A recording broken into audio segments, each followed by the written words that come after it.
Hello guys, as always, thanks for tuning in. Welcome, Jay Helmsing here, bringing you another review. Today we're going to review the FN Herstal 509 Midsize. This is the compact version of the FN 509. As you see, this is fairly new to the market. The 509, however, is not necessarily that new to the market, so we do have kind of a baseline to go from. There are some nice draw-ahead features in this gun, and we'll get into those in just a moment. But before we get started, you'll kind of notice that I really wasn't a huge fan of the 509, and that's because I am a very big fan of the FNS. So I saw a lot of advantages with the FNS that were kind of lost in the 509 just in handling it. I didn't really care necessarily for the way that they changed the grip. I didn't necessarily care for how difficult it was to hit the mag release. I didn't like the fact they got rid of the flared mag well that this had that worked really well. And it's also a little bit heavier. So most of my issues that I had with that gun have been fixed in this 509 midsize. So let's jump right into it here. I'll show you guys the new features on the 509 midsize that make it different from the full size. Aside from the grip length, obviously this is truncated. This is going to be more of a compact grip length, 15 round magazine as opposed to 17. And just to put it out there before I forget, the 17 round magazine will fit in this with a sleeve, and they caution you to use a sleeve because if not, you can over insert the magazine, cause some damage there. But the full size 509 mags will work once those sleeves are released, and as of right now they are not on the market yet, so kind of keep your eyes peeled for that.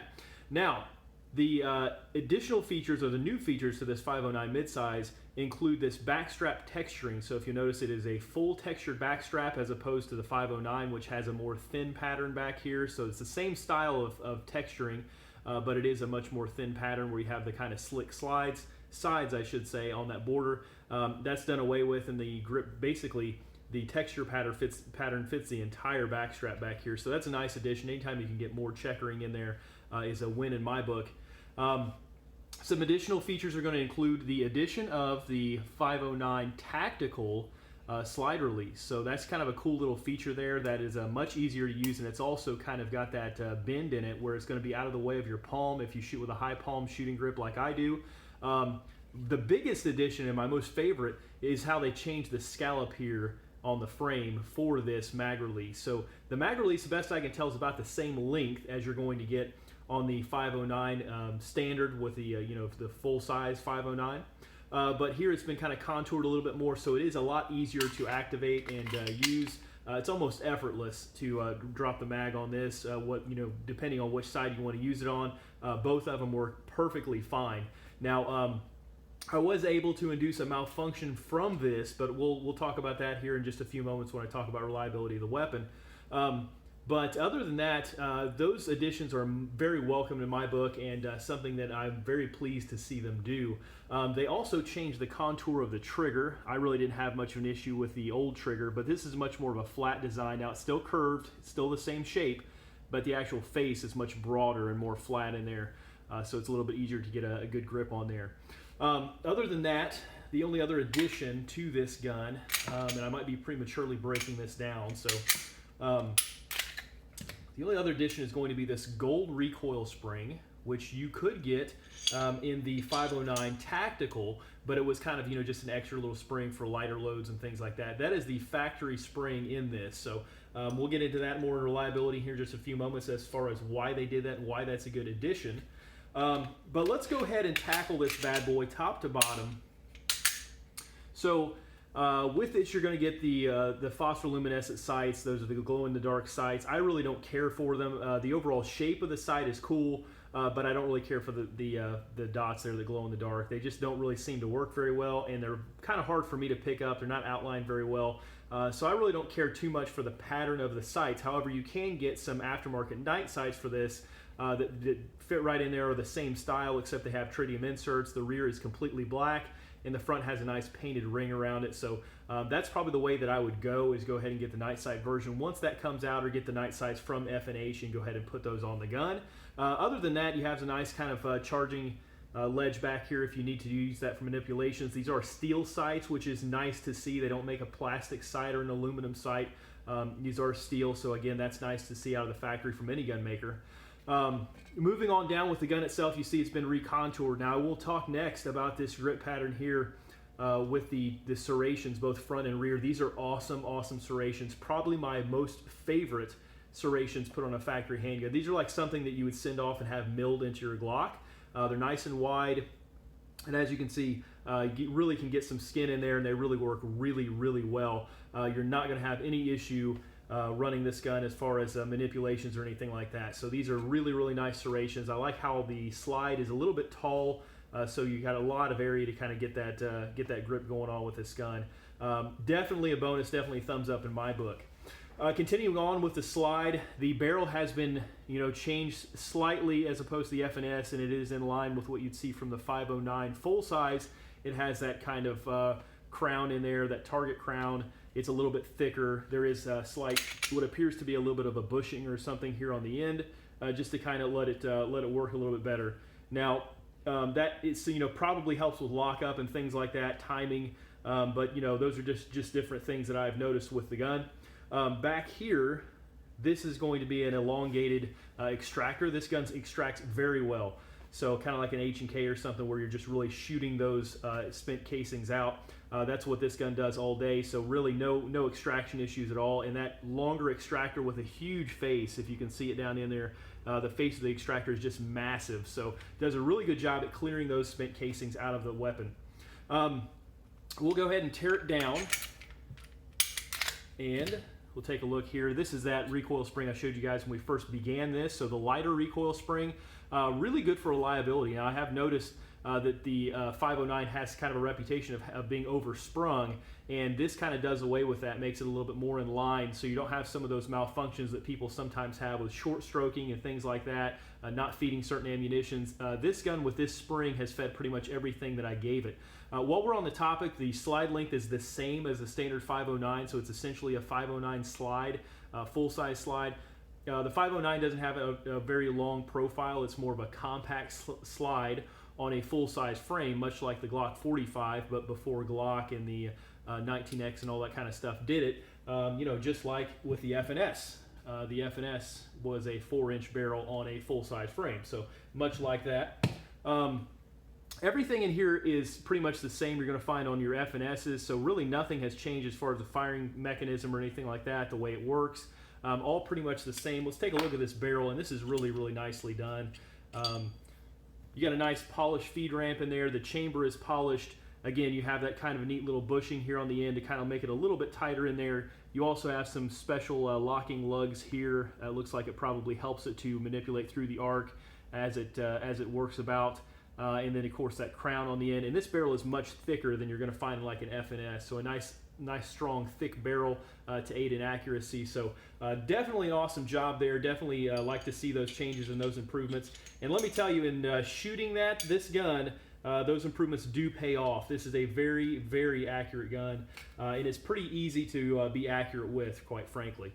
We get on to the actual grip itself. You're going to see it's a little bit shorter here. So, those 15-round mags as opposed to the 17-round mags. Everything else should look the same as the 509. So the same sort of locking lugs and everything like that. Same sort of, slide lugs, all that good stuff in the same length. So all that's the same. And again, right here, you're going to notice the difference as opposed to the 509 full size. But other than that, pretty nicely done. Again, you guys can get a good look at that flat trigger. Very nice to shoot. No hot spots, anything like that. You can shoot it all day long without any issues. So that's pretty much the overall disassembly and my take on the gun. The last thing I like to do is talk about the trigger. Before I do so, we'll take a look at this mag well. Now, I complained that the 509 kind of did away with that flaring of the mag well, but if you look in here, there's some rails and things that run along the sides, the front, and even the rear of this mag well. So it is a larger opening than you're probably going to get from some of your other weapons, and polymer guns especially. And it does feed extremely easy. Now, I don't know that it feeds any easier than the flared FNS style, but it is very easy to reload. There's really not a whole lot of thought. They just have a nice taper into that. And like I say, these kind of rails there just, reduce your friction and really let it load pretty easily. So that is also nice to see, and a very welcome addition there. Trigger on this gun. So on my pull gauge, this gun came out of the box. It's somewhere around 8.5 pounds or so. which is pretty stiff, pretty heavy. Now what happened with the F&S guns is that they will get better over time. They're one of those that kind of drastically becomes a better trigger, and then of course the more you shoot it, the more it smooths out. So don't fear if you feel in the gun store and you feel like, man, this is really kind of a cruddy trigger, pretty gritty and stuff like that. It will straighten out as long as you start putting rounds through it. So right now this gun is really pretty easy to shoot. You guys can see there's not a whole lot of muzzle movement, even just holding it one hand as I kind of manipulate this trigger. This trigger here is at about 7 pounds right now, whereas my Glocks are about 6 pounds. It's still about a pound heavier than the Glock. Traditional F&S style feeling trigger, very audible reset. You're going to get back to a wall here. I'll try to do it with my offhand so you guys can see it. You're going to get back to a wall here. A little bit of grit, not too much really, sweeping back to that wall, and it's going to stage really hard on that wall, and then right about 7 pounds it'll break through, and then quickly it's going to release that sear. So again, reset here. Pretty equivalent to a Glock, maybe just a hair longer, but it is an audible tactile reset, and then back in that trigger off the wall, and there it's going to break through. So pretty easy gun to shoot. Now out of the box they're not the most accurate because of that trigger. It's just going to be kind of a junky trigger out of the box. I shouldn't really say junky, that's not the right word. It's just not going to feel super good out of the box. But if you get some rounds in, I've got about 500 rounds on this one, and it has smoothed out very, very nicely. So just take my word for it, they will get better as you shoot these guns. Other than that, overall impressions of the gun, I've had complete reliability out of the gun for the most part. In other words, it's fed everything I gave it. I've not had any issues with it not locking open or me overriding any of the controls or anything like that, except for this ambi mag release. And now sometimes coming out of a holster, I would have a tendency, I'm not even sure if I can illustrate this, right in here with my knuckle, and it's happened twice now under recoil where that knuckle would slide over, somehow slide over that mag release just enough to bump that mag out after shooting around. So it doesn't take, especially the scalp, it doesn't take a whole lot to activate that mag release, just a little bit of pressure and it's going to start dropping that mag. So that is something I've had happen on other ambi mag release guns.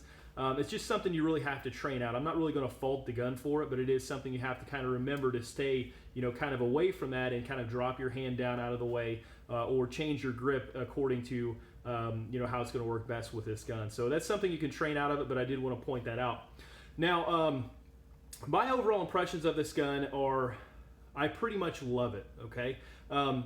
If you were to ask me yesterday, I would say that this is probably a good contender for competing with my Gen 5 Glock 19, aka Project 1 gun. He was making a guest appearance here, and I will show you guys it is still getting the tar beat out of it. So I did put some rounds down in Project 1 gun today. But they are the same size relatively, Glock 19 here, and then of course the same width pretty much. I think we're within a few tenths there. Same height pretty much. Okay, so they're definitely benchmarked together, I would say, and pretty much same length, both 4-inch barrels. Okay, so really talking about it, they're pretty much one and the same. There's really not enough noticeable difference between the two to really put one over the other, just in aesthetics and looking at them and things like that. But I will say, I was thinking, like, I like the grip a little bit better on this gun. I think it's a little bit nicer. I like the different grip panels and the different textures they have. I think that's kind of a neat little design. It is very sticky, however, it doesn't give you, calluses, hot spots, or anything crazy like that, like some of the RTF frames might. So very nice gun to shoot, very nice gun to get a grip on. It's very ergonomic. Point's really easy. Once you get that trigger broken in, it's easy to shoot fast. It's easy to shoot accurately. Like I say, with the barrel, the way it locks up and the different changes to the barrel, it's a very, very accurate firearm. So no worries there. The sights are kind of coming out there, so we have some more options as far as holsters, sights, things like that. Those are coming right along. So if you were to ask me yesterday, I would say it would be a very good contender for the Glock 19. Honestly, I probably, if this thing all panned out, I would probably be more of an F&S midsize guy, just because I really like the way it feels. I like the ergonomics. I just I really like the changes. It's kind of like a modern style Glock 19, just some pull ahead features. You got that nice grip up here, the nice serrations and everything like that. You got a really strong finish that's not super slick like you're going to get with that NDLC finish. But you know, you have a few little benefits here and there. The ergonomics are better. You know, I'm used to this this kind of terrible undercut here on Glocks. It doesn't bother me because I have calluses built up. But on this, I don't have to worry about any of that. I got a nice undercut here. Everything just kind of falls right into place. Fits nice in the hand, shoots well, shoots accurately. It's reliable, you know, just like most of our semi-autos are nowadays. However, as heroic as this gun is, it does have one fatal flaw. You know, just like most of our heroes out there, they have some kind of flaw, a heroic flaw. And I'm about to expose the heroic flaw for the 509 family, it seems, because although most things have changed with this gun, you know, the reliability as far as short stroking and things being corrected with that new recoil spring, some of that stuff has been corrected and changed, but some of it hasn't. So the nemesis of the 509, its arch enemy, is water. Okay, water. Now let me explain. The 509, if you look at reliability ratings or some of these torture tests or things out there, it bombs pretty badly when it gets put into water. So, you know, with some of the changes and things, the reason it does that is because just like in the FNS, which I will tear apart here as I'm gabbing, the way the striker channel works in these guns is it's pretty sealed off. Okay, so basically all of your stuff rides up here in this striker channel. There's no maritime spring cup or anything you can do like on a Glock. But you know, that striker rides in that channel, okay? And so if you get water up in this part here, there's really no place for it to go. So basically you pull it out of the water and it releases that striker as if, you know, you were to pull the trigger, and it just, you know, it starts compressing that water, slowing down the striker, and then you do not make contact with the round itself. You don't have ignition, and you have a malfunction. It's basically what happens. Well, nothing has been changed really as far as the functioning between this FNS and the functioning with this 509. It's pretty much the same in that slide. Really, the parts are interchangeable. They're probably the exact same parts, really. But because of that, I did some water testing with it. And what I found, I tested it 10 times, okay? So out of 10 times, what I did is I loaded the magazine to 15 rounds. I put one in the chamber, so it had a total of 16 rounds just to make sure, like, you know, you carried on duty or something like that. I submerged it in water. I let it sit there for about a minute or so. Got all the bubbles out, let it get nice and waterlogged. I pulled it out of the water, I aimed it at a target, and I pulled the trigger, and 8 out of those 10 times, 8 out of 10 times, so we have a majority of the time, the first round that I went to fire out of this gun after being waterlogged was a light primer strike, and I mean way light, like so light you could barely see the indentation on the percussion cap there.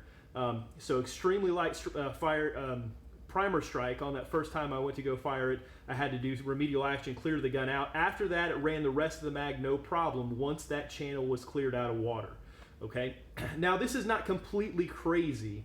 Some guns do have issues with water, but I think, you know, if you look at like some of the channels, like military arms channels and things like that, they're going to tell you that they at least expect a gun to run through the water test.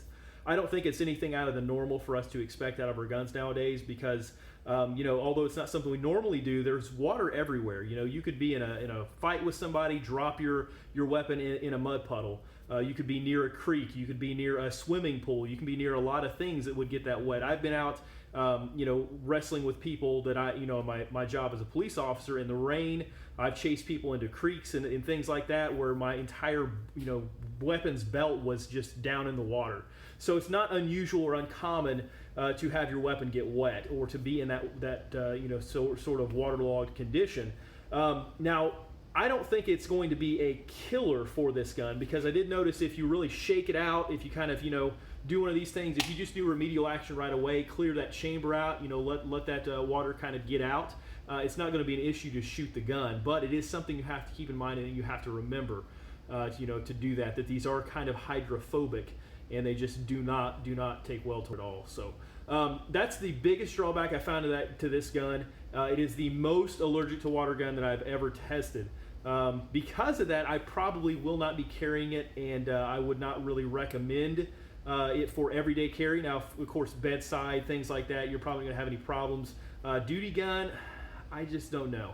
I don't know that that's going to be a good option for that just because of that one issue. And I'm really usually not that way because everything else about this gun is completely fantastic, but I do think that is a big problem, especially with the frequency that it happens and with the propensity that it happens. I mean, there's a good probability if you get this thing in water, it is not going to fire that first round. And as you guys know, that first round is probably your most critical, right? You need to put that first round on target and worry about making space or doing some follow-up shots or things after that.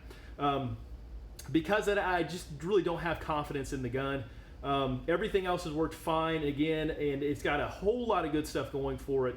But that one thing is just kind of scary with these guns. It's kind of scary that they just, you get that water in them and they just don't clear it out very well. I think it's something FN can fix. I think it's something that FN probably will fix, but when that fix comes or how the fix is going to look is going to be anybody's guess. It's not going to be a recall because that's not a normal operating condition.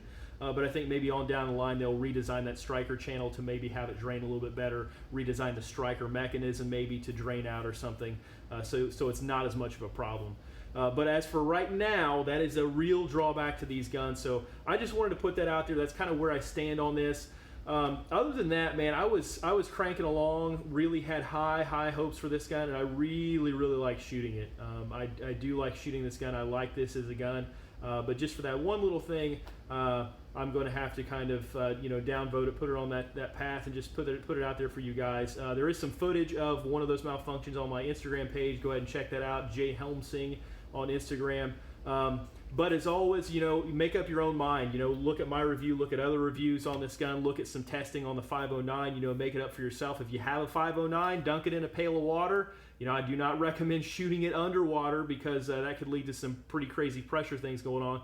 But, pull it out of that water and go to shoot it and see what happens, right? So it could be just my gun because this is a sample size of one, but just seeing some of the other things out there with the 509 lead me to believe that this family of guns is just not a good maritime choice, okay? And I do go fishing, canoeing, things like that where I have a gun, so, those are kind of considerations for me, as well as living around rivers, pools, different things like that where there's a possibility, right? And like I say, you could probably train out of it, practice to just clear it out if that ever happens, but it is a big concern for me, and I wanted to pass that along. As always, thanks for tuning in. Awesome gun aside for the water issue, so awesome gun aside for that. If you have the gun, definitely rock and roll with it. It is a nice choice. Just be aware of the water situation. Continue to practice your craft, continue to develop, continue to grow, continue to learn as a shooter, and as always, I will be coming at you again. If you like what you see, like, subscribe, or comment below, and as always, thanks for tuning in. Jay Helmsing.